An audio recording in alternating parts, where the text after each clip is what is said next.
Hello students, you are most welcome in this YouTube channel. बच्चों, CPCT की exam की preparation में आपने ये सीरीज़ को लगभग पूरी तरीके से वॉच कर लिया होगा। इस सीरीज़ में हमने लगभग 1000 मोस्ट इंपॉर्टेंट एमसीक्यूज़ कवर किए हैं। आप सभी जानते हैं कि सीपीसीटी एग्ज़ाम को निकालना अपने आप में बहुत बड़ी बात होती है, क्योंकि इस एग्ज़ाम में प्रैक्टिकली क्वेश्चन फ्रेम होते हैं।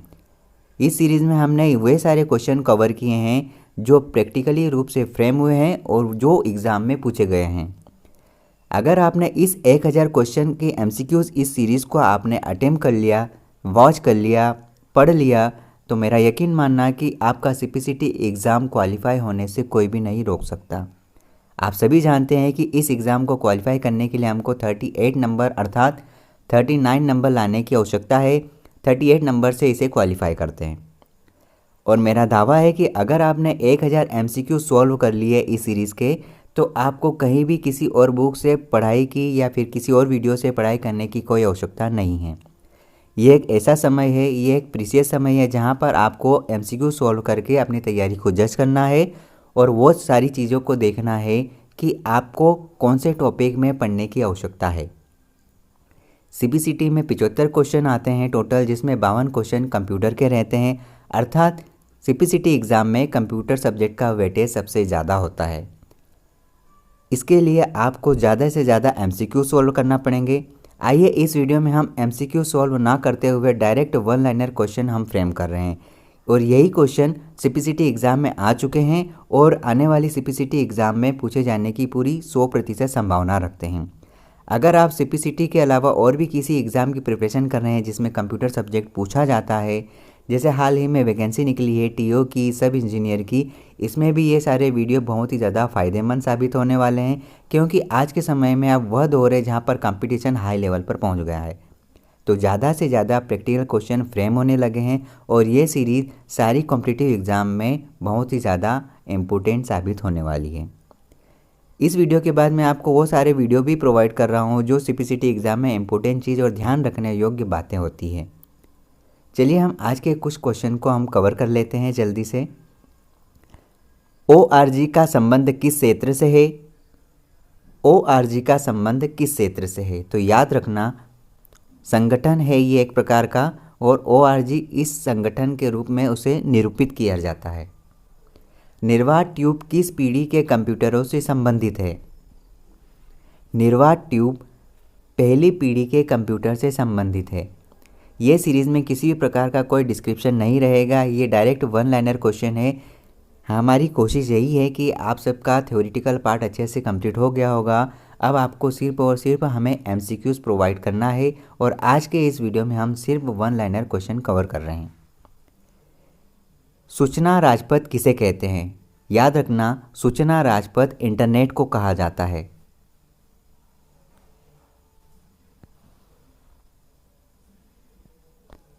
किसका प्रयोग करते हुए वेब पेज बनाए जाते हैं? तो याद रखना, HTML का प्रयोग कर अर्थात हाइपर टेक्स्ट मार्कअप लैंग्वेज का इस्तेमाल करके हम वेब पेज क्रिएट करते हैं। इसके द्वारा वेब पेज को क्रिएट किया जाता है। सीपीसीटी की एग्ज़ाम में आप ज़्यादा से ज़्यादा फुल फॉर्म पे और फंक्शन की, न्यूमेरिकल की, मॉडिफायर की, इन सारी कीज़ पर भी ध्यान रखना। अर्थात पूरे कीबोर्ड को अच्छे से देख लेना, रट लेना कि कौन सी की का इस्तेमाल कैसे होता है। इसके बाद शॉर्टकट की और स्टैंडर्ड शॉर्टकट की का भी नॉलेज आप रखना। मैंने आपको ये जो चीज़ बताई है, यहाँ से 12 से 13 नंबर कवर होते हैं। अगला क्वेश्चन है, एक बैकग्राउंड सॉफ्टवेयर जिसकी मदद से कंप्यूटर अपने आंतरिक संसाधनों को व्यवस्थित करता है क्या कहलाता है? एप्लीकेशन सॉफ्टवेयर या विंडो।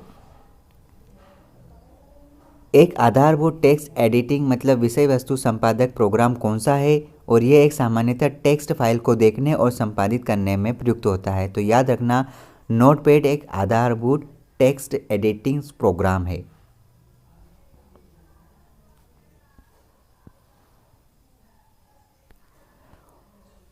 कौन सा ऑपरेटर दो या दो से अधिक शर्त पूरी होने के कारण एक रिकॉर्ड को चुनने का कारण बनता है? तो याद रखना, एंड ऑपरेटर। ऐसा कौन सा कोड है जो 16 अंक का होता है? जिसे चीनी अथवा जापानी जैसी अंतर्राष्ट्रीय भाषाओं की पुष्टि के लिए तैयार किया गया। यूनिकोड कौन सा कंप्यूटर है जो यूज़र के लिए पोर्टेबल तथा कहीं ले जाने में सुविधाजनक होता है? तो वो है लैपटॉप।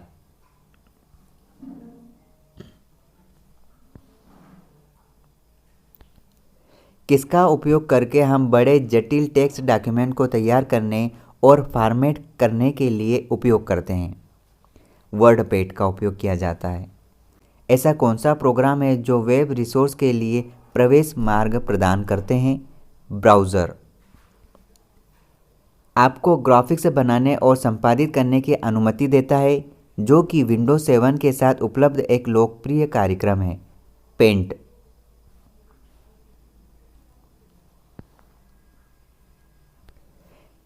एक ऑपरेटिंग सिस्टम जिसका नाम है कंप्यूटर के मौलिक स्तर को कंट्रोल करना। वह डाटा जो कि डेटाबेस में है वह वास्तविक और भरोसेमंद है। डेटा इंटीग्रिटी किसका प्रयोग करके कंप्यूटर को अनाधिकृत पहुंच से बचाते हैं? फायरवॉल।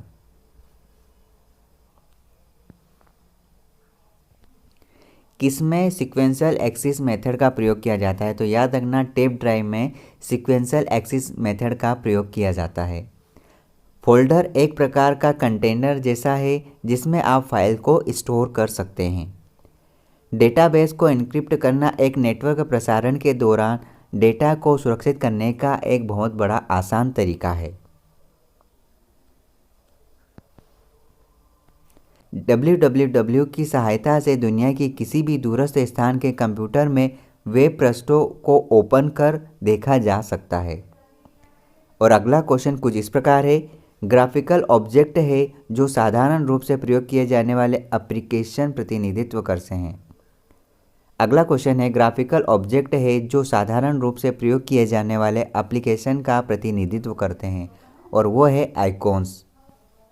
सिस्टम बोर्ड सिस्टम के सभी घटकों को जोड़ता है और इनपुट तथा आउटपुट के उपकरणों को सिस्टम के इकाई से संचार करने देता है। F5 एक ऐसी कुंजी है जिसका प्रयोग MS पावरपॉइंट में स्लाइड देखने के लिए किया जाता है।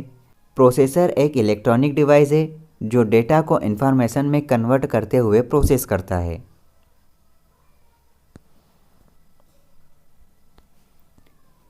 इंट्रानेट एक व्यक्तिगत नेटवर्क होता है जो कि कंपनी के कर्मचारियों के लिए तैयार किया जाता है। यूटिलिटी को सर्विस प्रोग्राम भी कहा जाता है। यूटिलिटी को सर्विस प्रोग्राम भी कहा जाता है। एंटीवायरस प्रोग्राम एक ऐसा प्रोग्राम है जो आपके कंप्यूटर सिस्टम को वायरस या इंतरहानि प्रोग्रामों से बचाता है।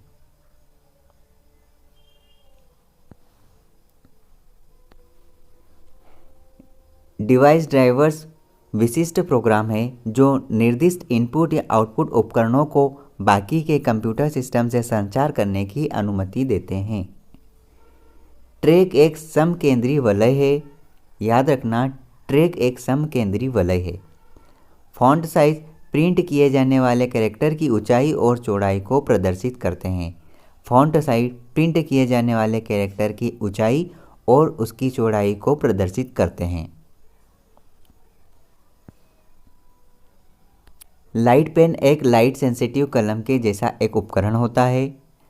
माइक्रोसॉफ्ट एक्सेल एक स्प्रेडशीट है जिसका इस्तेमाल सामान्यतः जनरली लेखांकन के उद्देश्य से किया जाता है। एग्जीक्यूटिंग कमांड को बाहर लाने का एक चरण माना गया है। इससे हम किसी भी चीज़ या किसी भी प्रोसेस को हम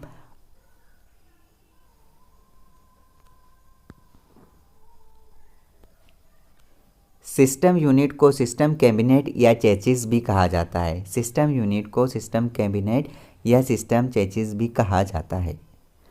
.com डोमेन का संबंध किससे है? याद रखना .com डोमेन का संबंध व्यापारिक संस्था से है। इस प्रकार के और भी डोमेन नेम है जिसको आप अच्छे से देख लेना, याद कर लेना कि किस डोमेन नेम का उपयोग किस एरिया में होता है। .net किस कंपनी का उत्पाद है? तो याद रखना .net माइक्रोसॉफ्ट कंपनी का एक उत्पाद है। 1 किलोबाइट मतलब केबी कितने बाइट के बराबर होता है? तो याद रखना 1 किलोबाइट में 1024 बाइट होते हैं, 1 गीगाबाइट में 1024 MB होती है और 1 MB में 1024 KB होती है। 1024 बाइट बराबर 1 KB। और ATM क्या होते हैं? तो याद रखना है ATM बिना स्टाफ के नकदी देने का काम करते हैं। बच्चों ये जितने भी क्वेश्चन है CPCT एग्ज़ाम के लिए रामबाण साबित होने वाले हैं। आप मेरा यकीन करना कि CPCT के एग्ज़ाम 3 सेक्शन में क्वेश्चन फ्रेम होते हैं, जिसमें मतलब कि इजी क्वेश्चन, फिर मॉडरेट क्वेश्चन और हार्ड क्वेश्चन, तीनों टाइप के क्वेश्चनों का मिक्सअप होता है। तो आप ये ना समझे कि ये सारे इजी क्वेश्चन हैं। हाँ, CPCT एग्ज़ाम में 4 से 5 क्वेश्चन ऐसे होते हैं जो कि बहुत ही ज़्यादा इजी होते हैं, कुछ क्वेश्चन ऐसे होते हैं जो मॉडरेट होते हैं और कुछ क्वेश्चन हार्ड होते हैं जहाँ पर CPCT एग्ज़ाम को क्वालिफाई करने का चांसेस बनता है। तो आप अपनी तैयारी को इतनी बेहतर करना कि उस हार्ड क्वेश्चन को आप अच्छे से फ्रेम कर सकें, वहाँ से नंबर गेन कर सकें। बायोमेट्रिक एक प्रकार का इनपुट डिवाइस है। बाय नाउ पे नाउ सामान्यतः किसके लिए इस्तेमाल होता है? तो याद रखना ई-पास के लिए। CDA का तात्पर्य, CDA का फुल फॉर्म होता है computer aided design. Full form आप अच्छे से रट लेना, क्योंकि यहाँ से 5 से 6 से 7 क्वेश्चन आते ही आते हैं और ये मेरी गारंटी है कि आप जब एग्ज़ाम देने जाओगे तो आपको मेरी बात का भरोसा उस समय हो जाएगा। अभी भी समय है, आप सारे क्वेश्चन को अच्छे से फ्रेम कर लेना। अभी तक मैंने 20 वीडियो कंप्लीट कर लिए हैं। 20 वीडियो में हमने जितनी भी बात कही है, आपने इन बातों को सुना है, तो वह सारी बातें आप अप्लाई कर लेना। 3 से 4 दिन में आप अपनी तैयारी को और ज़्यादा बेहतर कर लेना। आपका एग्ज़ाम निकल गया।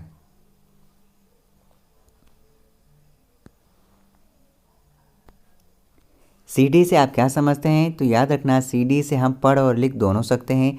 अब आप CD का फुल फॉर्म सर्च करना। CD-ROM का फुल फॉर्म क्या होता है? देखिए CD का फुल फॉर्म यहीं मिल गया है। CD का फुल फॉर्म होता है कॉम्पैक्ट डिस्क और ROM का फुल फॉर्म होता है read only memory.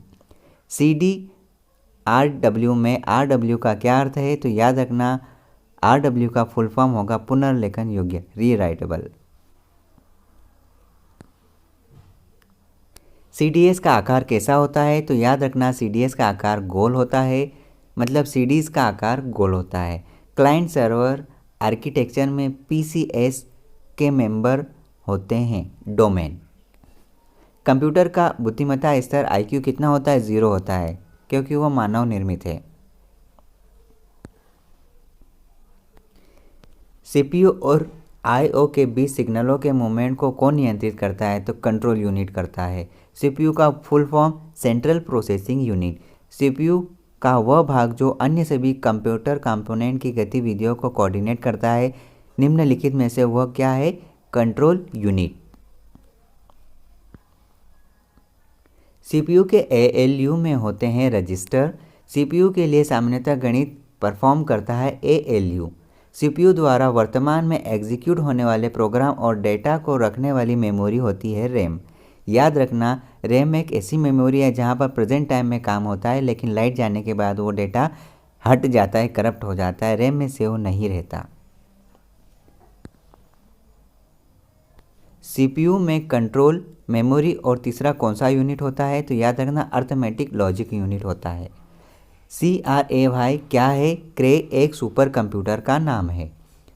Control plus back space किस लिए प्रयोग किया जाता है? तो याद रखना कर्सर से पहले सिर्फ एक ही शब्द को मिटाता है। और आज का लास्ट क्वेश्चन है, कंट्रोल प्लस एक्स किसकी शॉर्टकट की है? तो कट करने के लिए। कंट्रोल शिफ्ट और अल्ट को कौन सी कुंजियाँ कहेंगे? मॉडिफायर कुंजियाँ हैं ये सभी। ये जितने भी क्वेश्चन कंप्लीट किए हैं ये CPCT एग्ज़ाम के लिए रामबाण साबित होने वाले हैं। आप इन सारे क्वेश्चन को पूरी तरह से पढ़ लेना, स्टडी कर लेना, इस सीरीज़ को पूरा अपना निचोड़ बना लेना कि आपने जितना भी पढ़ाई करा है ये सारे MCQs आप सोल्व कर पाते हैं या नहीं। अगर नहीं भी कर पाते तो कोई बात नहीं, यहाँ से आप गलत क्वेश्चन करोगे तो सही क्वेश्चन भी आपको यहाँ से पता चल रहा है, वो जो कि आपके नॉलेज में चले जाएगा। ठीक है, ऑल द बेस्ट, पढ़ते रहिए, आप होंगे कामयाब। इसके बाद मैं आपको वो सारे वीडियोस प्रोवाइड कर रहा हूँ जो CPCT एग्ज़ाम में याद रखना चाहिए कि कौन सी गलती होना नहीं चाहिए और किस तरह से हमें इसको अटेम्प्ट करना है इस एग्ज़ाम को। कुछ टिप्स मैं आपको देने वाला हूँ, आप इस पर अपडेट रहना। अगर आप न्यू व्यूवर हैं तो आप इस चैनल के साथ जुड़ जाइए, जहाँ पर मैं आपको कंप्यूटर सब्जेक्ट की तैयारी बेहतरीन लेवल पर करवा दूँगा। Thank you so much, keep learning and keep watching, all the best.